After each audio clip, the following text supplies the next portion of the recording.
delay, so I'm gonna start off. Guys, welcome everybody to Igor in Russia. This is yours truly, Igor, and today we have a special guest straight from Belarus, and that is Irish Partisan, and we're gonna be talking about his life, his YouTube career, his life in Belarus, and also travel updates concerning traveling to Belarus. Welcome, Irish Partisan. Привет, всем привет, добрый вечер. Как дела? That's basically everything you do when you start off your videos. Добрый вечер, everybody. You have a certain way.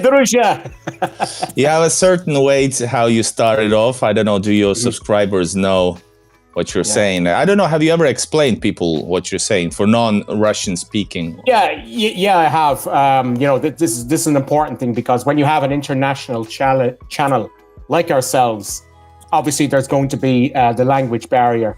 And I remember when I started off the channel first, back in like August, September 2019, I was conversing to people in Russian and people would come back, what are you saying? What are you saying? I didn't put in the subtitles. So there was the problem with communication. It's only then when the channel started growing, I had to put the subtitles in, so it's a natural progression of the channel itself, so it is as it is as such. But it's good to be on the show. It's good to be with you, Igor. I first became acquainted with your channel through a good friend of mine, Mr. Tall from Tall Travels, whom you have met a number of times in St. Petersburg, or Leningrad, as I like to call it still. So he put me through to you, and that's when I started watching your content. Some really, really good content from a Finnish guy who absolutely loves Russia. This is great. This is great to hear, especially when you have all the absolutely crazy and it's just mind-boggling Russophobia that's going on in the West, particularly in countries like Finland and Germany and Britain and so on. I haven't brought that up in a long time, but it is. And it's funny how we're not going to go into these topics too much, but since it's like very everyday life, as a Russian-speaking person in Finland, for example, anybody who's here, a Russian-speaking person, will be in shock when statistics say there is no Russophobia in Finland, for example, Finland. So it's so funny. Like I just have to laugh because you can try, if you're legit Russian speaking, just try to do speaking in public and not shouting, just normally speaking. You, as a minimum, you're gonna get people gonna turn around, like, turn around and check you out. Who is this guy who speaks Russian? But anyway, let's get into more positive topics. Guys, this is a live stream, but this is also going to be released later on. You can ask questions in advance in the chat. We have Edelwolf moderating. Hello, Edelwolf. Svetlana already left a comment. Guys, leave comments. We're going to go through them a bit later. We're going to start off with Irish Partisan explaining who he is for those who don't know. And by the way, speaking of Tall Travels, we're going to say hello to Tall. He's a great guy, traveling all around the world, absolutely loves Russia. But I actually asked for your information. So I was checking you out before you started me, because that was intentional. I said, because I've been watching your stuff and I was like, Belarus is a big interest for me. I have never been there, so it's really awesome to be as a normal fan looking at your videos, not actually creating anything, but just as an ordinary guy. So I enjoyed that seat all the way till now and onwards. But hey, please introduce to those who don't know who you are and what do you do, and just a simple introduction in the words you want to put. Okay, so anyway, I am who I am. I'm the Irish Partisan. My first name is Neil, or Niall, and I am from Ireland but now currently working and living in Belarus, Minsk, Belarus, perhaps the only Irish person living and working in all of in Belarus. And I've been here now for nearly a decade as such. and kind of like settling into life here. And it's been a long 10 years here, but really, really enjoy it. And this channel here, the Irish Partisan, I set up my Google account back in 2015. And then I only started getting the channel going about the summer of 2019. And there's a story behind the channel. As you know, I'm a good friend of a number of famous YouTubers like Harold Balder and Mr. Bald, especially Mr. Bald. And I recall one weekend I was down in Gommel with Mr. Bald. He started his channel. He's about a good year into his channel, and we were staying in the Hotel Circus, the best hotel in Gommel. And it was the time of the Den Pobedi, the 9th of May, the big parade and that. And we were also joined by another guy who does Connor Klein. He does Tsar Experience, that kind of stuff.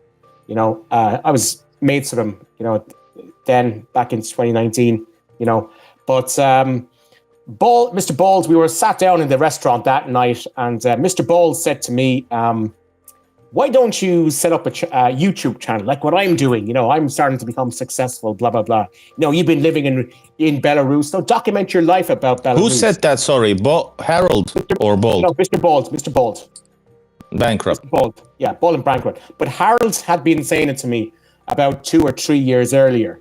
And anytime I met Harold, he was mentioning it to me the whole time. Why don't you get a YouTube channel going? You got a market there. You have it's Belarus. Nobody visits Belarus. And Harold came to Belarus twice. In 2015, he came with Mr. Bald, and then he came the following year, 2016, with a couple of friends of his. One guy from Poland, the other guy from Kazakhstan. And, Harold made a video about Minsk, and I was actually featured in the video. This is my first time on YouTube. And that video, I think, got about 3 or 4 million views, something like that. And Harold said it to me, just do it, set up a YouTube channel. The next year then, 2017, 2018, I went to Kiev. He was living in Kiev at the time. And he started saying the same thing again to me. Get a YouTube channel going. I was in Vietnam, got 20 million views, blah, blah, blah. And I just thought nothing of it, went back to Minsk. Did you say he got 20 million views? Yeah, one of his videos from Vietnam. Okay. From Vietnam. Yeah, he goes around Southeast Asia and that. And then 2019, Bald came back to Belarus and with Connor Klein. And the two of them started getting onto me. Get a video, make a film, do something. And I was going, whatever. And then I was the morning of the 9th of May. Balls went down to the shop, and I met Connor Klein, and he said to me, you're not leaving Gommel until you make a film about Gommel. So I said, yeah, why not? I'll do it. I caved into pressure. And the first video that I ever made was the Victory Day Parade in Gommel. And I uploaded it, and it only got about 5 or 6 views. And I said, okay, that's got everybody off my back. Thank God for that. I thought nothing more of it. But, Balls then came back. Mr. Ball came back to me then. It was in June, July, and this is 2019. And he said, what have you done with your channel? And I said, I posted a couple of videos from Gommel. He said, but you got to do better than that. You got to make a video. How about you make an introduction video? Tell us a bit about yourself. So the following month, this was the end of July, I made the video, the first video on my channel that's still there, how I came to Belarus. And I made that video. This was a couple of days before I went to Kaliningrad. All right. So I uploaded that video. I said, I'll just see how it goes, whatever. Okay. So made the video, and then went off then to Kaliningrad for 8 days. I went to Kaliningrad, and that was a great holiday. I went with a friend of mine from Lithuania, and we visited all the different places around the Kaliningrad Oblast. Places like we went to Zelenogorsk, Tilsit, Gumbanin, Where else? Kaliningrad itself, you know, and a few places around the oblast. And I wasn't planning on filming in Kaliningrad at the time, you know, but I just said, you know, I just enjoyed the holiday, enjoyed the vacation there. And 8 days, fantastic 8 days in Kaliningrad. And I came back. That's a good time. Yeah, 2019. Yeah, 8 days. I went on the visa. You know, a bit of a funny incident at the airport. I'll tell you a bit about that in a couple of minutes. But I came back to Belarus, and I said I checked my channel, the video that I made, how I came to Belarus, and I looked at it, and it got over like 5,000 views, and I said, "Hey, what's going on here?" Yeah, 5,000 views and a lot of comments and likes and so on. I said, I might be onto something here. Okay. And I took it from there. I took the channel from there, you know, and then I started making more content about, you know, going to bars, going to the Komarovsky Rynok here in the center of Minsk. And, you know, the channel then slowly started building up, you know, over time. And I included a lot of different types of videos, different themes, etc., and so on. And the channel then started growing. And I said to myself, wow, I'm actually, I'm onto something here. Something could be good here. So over time, started building up the channel. And then the following year, 2020, Mr. Bowles came back to Minsk. He wants to Belarus. He wants to make another few videos. He was down in Gomel Oblast, seeing Kolya, the old guy that he befriended in the forest. And the one with the conspiracy theories. The one with all the conspiracy theories, who loves Marshal Tito in Yugoslavia, and he's a top guy for saying that, by the way. Okay, but so Ball came, and we did 3 videos together, number of videos, and my channel just took off. I got monetized, and I took it from there. So I decided, okay, I have the channel. Let's take it all around Belarus, documenting the life of an Irish expat living and working in Belarus. I took it through all different kind of places. I've been around pretty much all this country. I met all kinds of people, wonderful people here in this country. And, you know, I've been to more parts of Belarus than most Belarusians, to be honest. I believe they've said that to me. Yeah, they've said that to me. But you know, people, local Belarusians, you know, they write to me and say, oh, you want to go to my town, you know, check out Kobrin, or check out Brest, or check out Lepel, or you go to these places with like 5,000 people in it, like, you know, and the only source of employment is the kolkhoz or something like that, you know. But these are the places where you make the best content, because you meet all the people there, and you go to the local stolovia, and you sample the food. You know, for example, I met up with another guy from Gomel, Dennis Kushnerov, I think his name is, and he's a channel, and he's from Gomel but living in the States, and he came back to Belarus in 2022, summer 2022. So he said to me, why don't you come down to a place called Ritskoy, which is in the Gomel Oblast? And I said, what the hell is in Ritskoy? It's outside of northwest of Gomel. And he said, there's this great stolovia there. It's right on the grounds of a kolkhoz. So I said, okay, let's go there.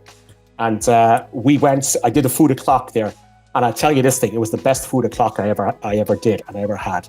Met the people, talked to the ladies on the farm, the ladies in the office, the administrative office. They were lovely people, made us feel very welcome. They gave us free lemonade, and we had a great, beautiful dinner for the grand sum of 8 rubles, which is about €2.50, and we were stuffed. Yep. And they gave us free tea, free lemonade. They even showed us around the administrative part of the office in the kolkhoz in the Ritskoy, and it was great. We really enjoyed it. So we decided to go down to the local Russian Orthodox church. We filmed there. I met one of the nuns, and she showed me, she told me the history about the church and all that. And then we went to the monument where the local villagers were massacred by the Nazis in World War II. So even in small place. I say this, people say, "Oh, why'd you go to this place, this village, and all that?" There's also always a lot of history in those places. Always tons a lot of of history, tons of it. Like it's more niche, maybe in a way, Yeah. but that's actually the interesting part. Yeah. By the way, there's a lot to be covered on, a lot of ground to be covered. What you said, but for me to comment. But I actually, what is first of all, it's a bit interesting how you guys, many of you YouTubers, Tall Travels, you, Bold and Bankrupt, Harold Boulder, are all connected, and that is weird. And but you know what? Out of the four mentioned, I've actually, by life's chance, or how you say it, by chance, met everybody except Bold. Not, I was a big fan during the first season. Then it got off track, maybe. But he was an influential guy for me to actually grab the camera as well. But I met you now. I've met Tall Travels, and I met also Harold Boulder in Helsinki, which is weird. He was in a cafe, and I recognized because I watched his stuff. So I went to say hi. I did not know at that time either of you, so I didn't name drop anybody. But that was a funny thing. I also, of course, Simon Wilson is connected. But there's like a weird group. I don't know. You guys are not doing anything now together, but you are all connected, and that's like kind of surprising.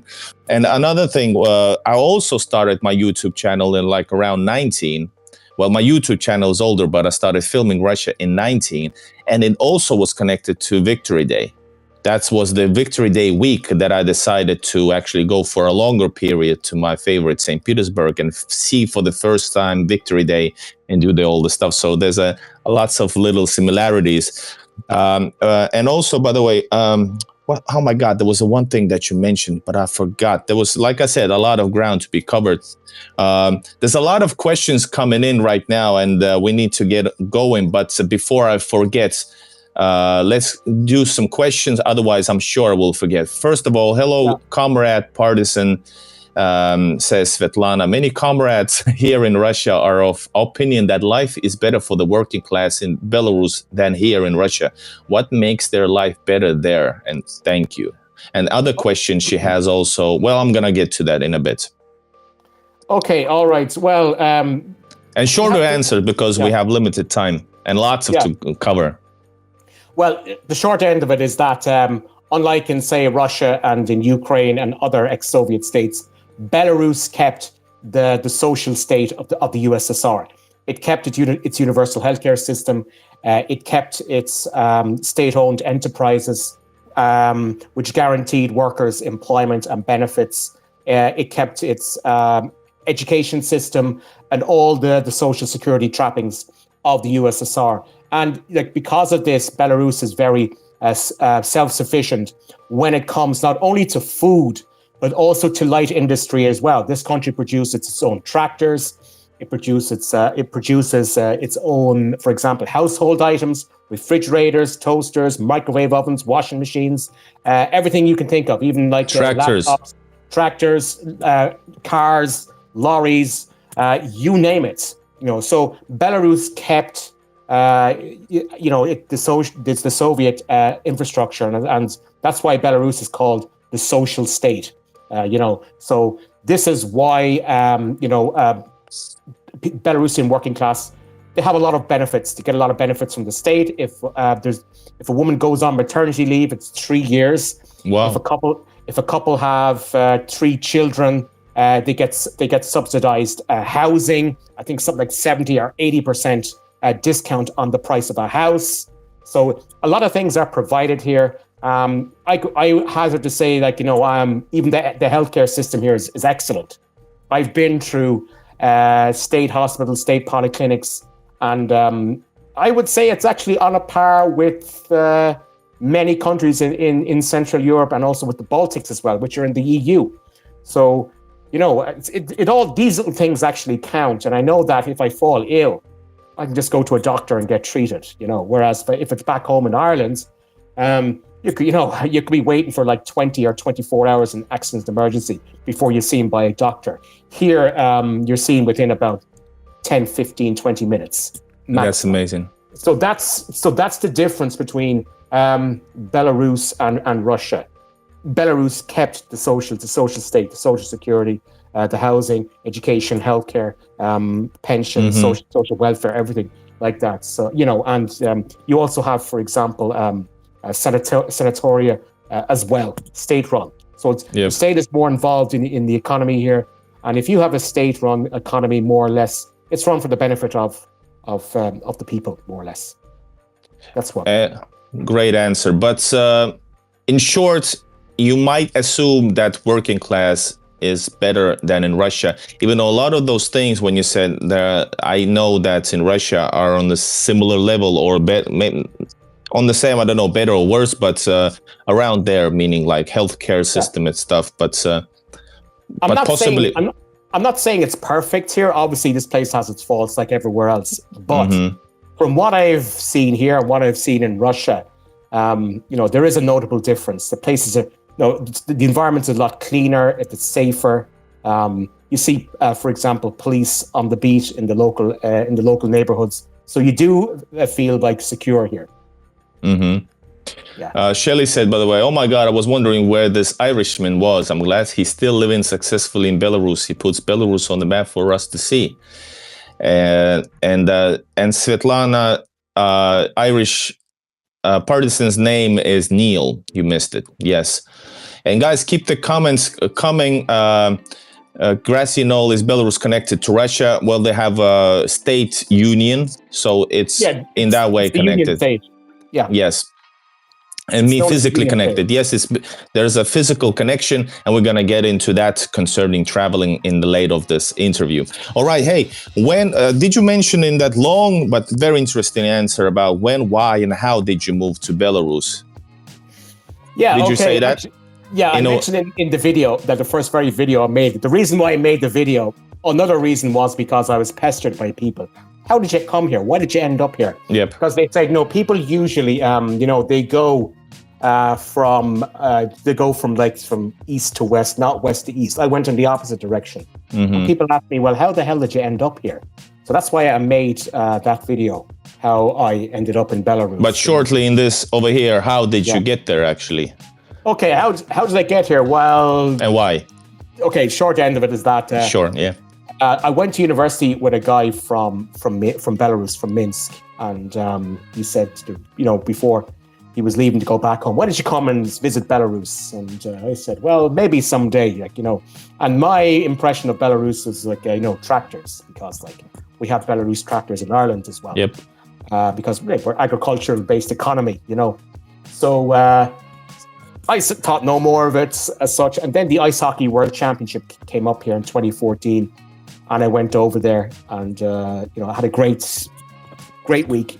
Went to a couple of ice hockey games, even though I'm from a country that doesn't do winter sports, nothing of the sort whatsoever. And I had a great time, went back to Dublin. This is 2014, May 2014. And shortly after, I was made redundant from my job. And, I say, okay, I finally have a good vacation, my first real vacation in a decade.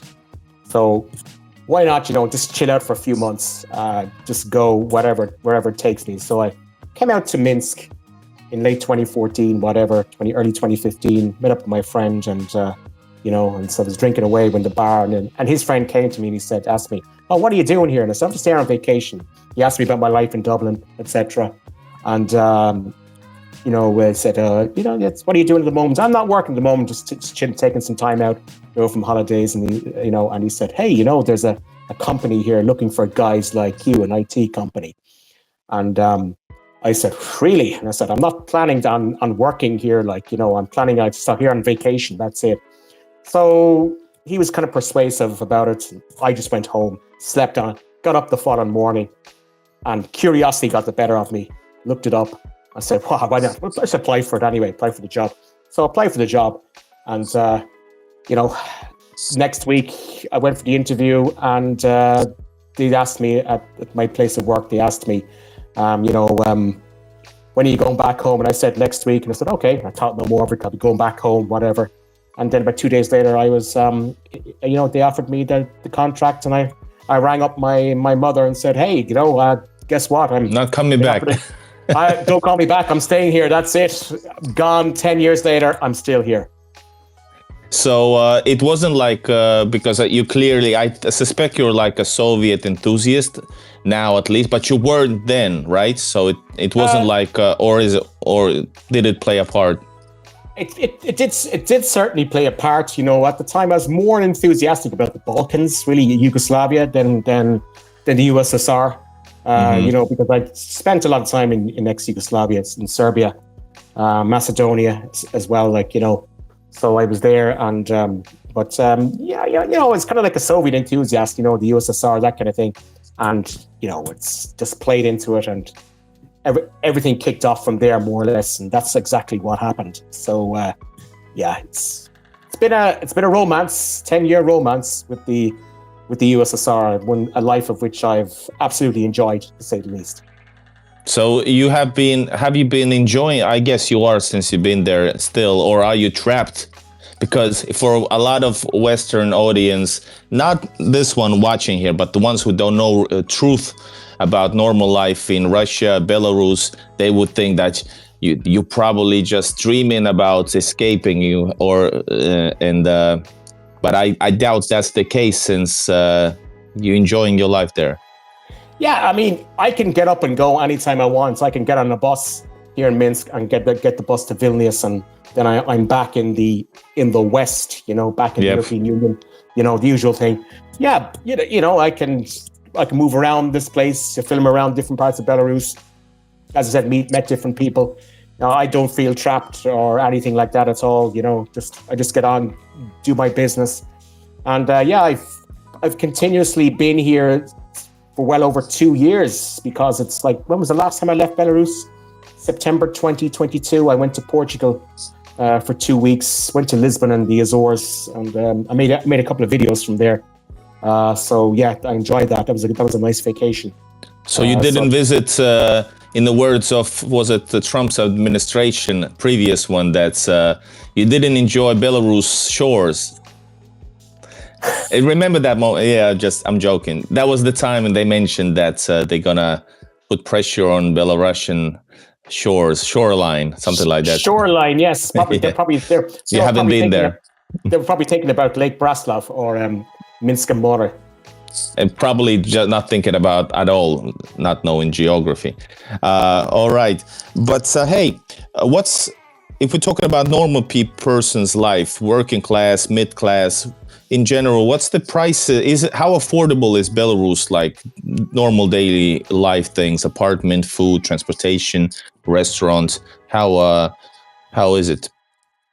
Well, the cost of living here is about a third to what it is back home, but you also have to remember that people earn less money than they do back home. And what's the mid salary also? Okay, so the average salary. Okay, so the average. It all depends on where you are, but in Minsk, like the average salary is about $750 a month. That's what it is. But the thing about it is that a lot of people own their own apartments. You know, and also that the rents are very, very reasonable. They're about between 30-40% of your salary. Whereas in Ireland, your rent, if you're going to be renting on your own, it's going to be like between 70 to 80% of your salary. Wow. So there's a marked up difference in terms of purchasing power parity. You know, and also you have, not only do you have the high rents, but you know, you have food, energy costs, and a lot of people back home are complaining they just can't live. Yep. That's what I heard also from some people, because I made some interesting videos also from people traveling or expats, and that's typical. Last time I heard, close to your home in Ireland, that was the Scotsman from in Moscow. He said the same thing about affordability. But otherwise, and how affordable is life then? You mentioned apartments, but all the rest, like food and everything, do people get by? Is it? Yeah, absolutely. You know, Belarus produces its own food, so you can just go to the market. You can buy food very, very cheaply. Also, you have vital foodstuffs like dairy products, milk, eggs, butter, meats that are subsidized by the state. So that's a good thing as well. You know, and you know, I was thinking of there last October, November, perhaps relocating to Argentina. But when I added up all the sums, I found that I would be worse off in Argentina than I would be here. Like, Argentina is a worse state than Belarus. Belarus is Switzerland compared to Argentina, and Argentina is politically unstable. It has high inflation, and something like over 50% of the population are on the poverty line, which is just a basket case, and it's seen as part of the Western, culturally in the Western world, So here it's comfortable for me here.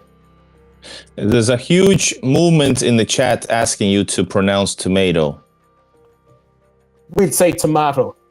Tomato. All right. I don't know what's the point. I just said I don't know. Is it like an Irish thing or what they were expecting? But there you go, guys. Tomato. And yes, Gracinol, Belarus has its own currency, Belarusian ruble, which is stronger than Russian ruble. Well, a lot stronger. Yeah, it's the Belarusian ruble. It's running at a rate now of €1 to 3.5 Belarusian rubles. So that's what's the current rate is there at the moment. Yep, and Russian ruble is like 100 plus currently to euro. All right. So you mentioned that Minsk salaries are different, which is no surprise to me. In many ways, you say it's like it has its own beautiful culture, etc. But a lot of things apply to both countries, Russia, which I'm more familiar with, but you mentioned Minsk having different standards, life standards. How different is compared to the rest of Belarus? Okay, well, obviously, when you move outside the city, there's a big fall off, big drop in cost of living. It goes by the old adage, location. Mm-hmm. So, when you go, say, to other provincial cities like Grodno, Gomel, Brest, Vitebsk, etc., the cost of living, there's a big fall off, and of course, salaries would be lower as well. That's normal. That happens in every country. I mean, for example, salaries in Dublin are higher than, say, salaries in, say, Cork or Limerick or Waterford. It's all around, I think. The same thing around the world, yeah. Yeah, same thing around the world, yeah, exactly. Okay, yeah.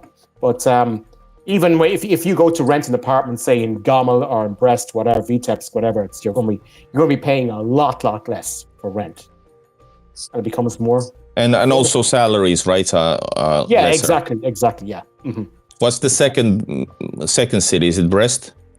I always thought of it as Gomel, because Gomel is the second city. So I'd go for Gomel, pretty much, yeah. Got it. It would be the second city. So how does the situation right now, since Belarus is having the same sanctions as Russia, and how does that has affected? Are they visible for everyday people? Sure, no. Probably. All right, continue. No. If there would be some small things, for example, like what's happened to my channel, I've been demonetized, my YouTube channel, and cards like Revolut don't work here, unfortunately. What's that? So it's like a small, like Revolut card. You know the Revolut? No. Never heard of Revolut? No. It's like an online card payment system. So it's Swift, probably, right? Yeah, but we're still in Swift. Are you? Yeah, we are, yeah. That's major information for me. But yeah, do continue. I'm shocked. So we're still in Swift, and a number of cards, like Revolut, online bank cards, they don't work here. Also that Airbnb and Booking.com don't work here. So you're kind of, you notice the small things, but in general, it doesn't affect a lot of people. So a lot of things that you mentioned are from the foreigner's point of view, meaning that basically you have to just dive deeper and just find out that there's probably replacements, just like in Russia. Instead of Booking.com, do the Russian Tutu.ru, not .tutu, what is the Ostrovok? Does that work there? I know it does. The Mir cards, they accept the Mir cards as well.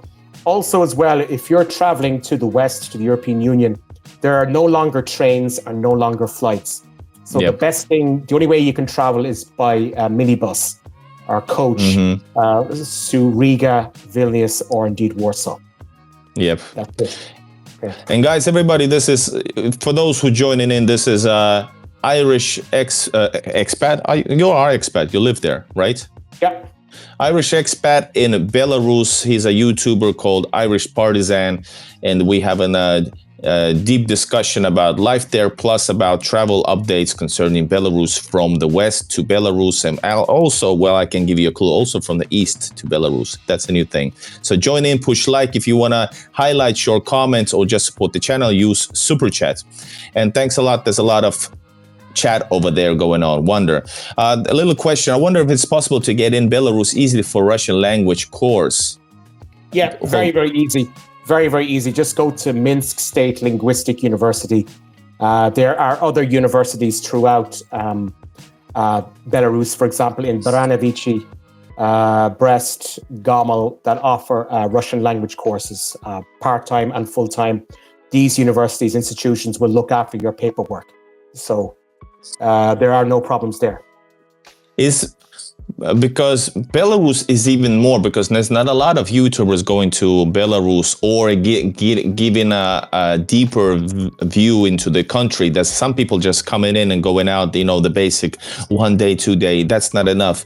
And you are one of the rare ones that does it in a full complete way. So people don't know about it, but is YouTube somehow filming for YouTube? Because usually it means being a little bit nosy and going to places depending on your style. Is filming for YouTube or just filming somehow, is it easy or hard for you in Belarus? Because it's yeah. To be honest, I've never had any problems filming here in Belarus. I've never been questioned by police or anything like that at all. You know, the only problems I've had here come from overzealous babushki. That's the only problems. You know, I said, "What are you doing? This is illegal here." And I said, "No, it's not illegal. This is a public place. I can film here." Blah blah blah. So just, you know, and she said, "I'll call the police in."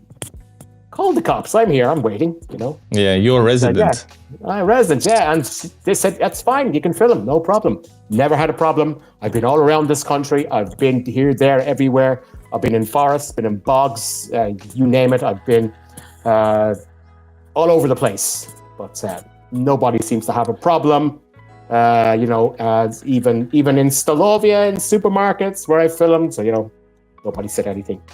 What is your favorite thing or a location in entire Belarus to be at? Let's say let's make it easy first. What is the best location, place?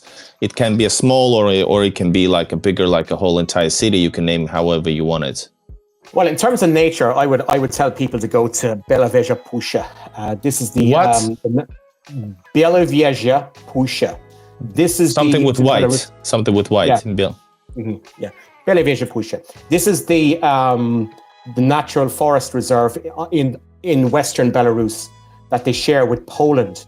It's one of the last places in Europe that has natural European forest cover, and it's also the home of the European bison and other endangered species.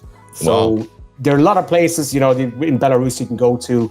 So that's the place. Other places like, check out Gomel. I like Gomel. Gomel's a nice city.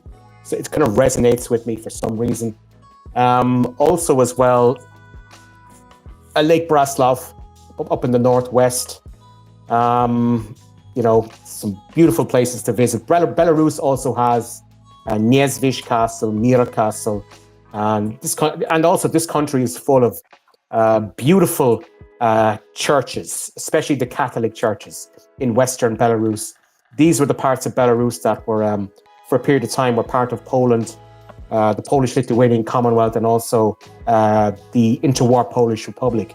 So there's a strong kind of Polish vibe in the western part of the country, which is why you have this beautiful contrast between Soviet on one side and, like, you know, Belarusian / Polish, Ukrainian on the other. So you get a mix of both. And also there is in some parts of Belarus, particularly in the west, there is also a small Muslim minority of Tatars, Lipka Tatars, who actually have their own mosques. They've been here for 600 years more.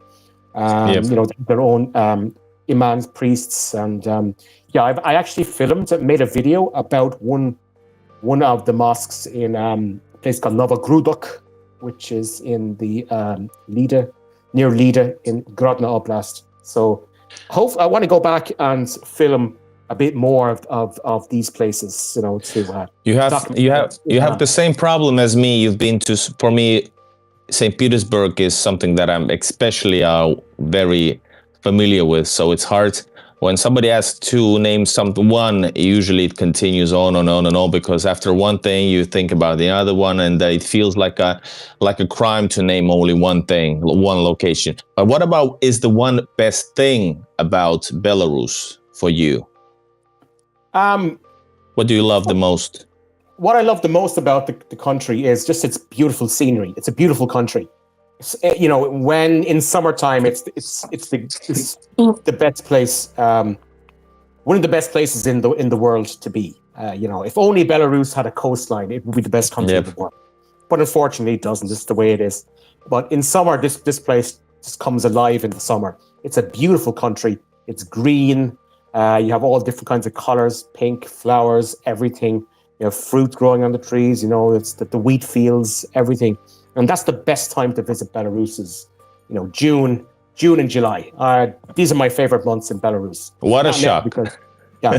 So it's just an amazing. No, I mean, country. That's very common. Yeah. Mm-hmm. But I've noticed that thing. Yeah. Yeah. And also we have a lot of Russian tourists coming here as well, because they know this is a beautiful country. It's cleaner, it's quiet, it's safer, and it kind of reminds them of their childhood as well at the same time, so that's another appeal to it. Yeah. Guys, we're gonna continue on with Irish Partisan. Remember to push like. Let's get this channel, let's get this more views for the live stream right here. We got a Minsk connection live. And what is there for you in the future? What's your plans for the next years? Well, it's kind of difficult to say what's going to happen. I don't know if it's Belarus or something else, that's like open question. Yeah. Well, the plan is, I need to go back to Ireland sometime in the summer. I need to sort out some things and remonetize my channel again. That's the important thing.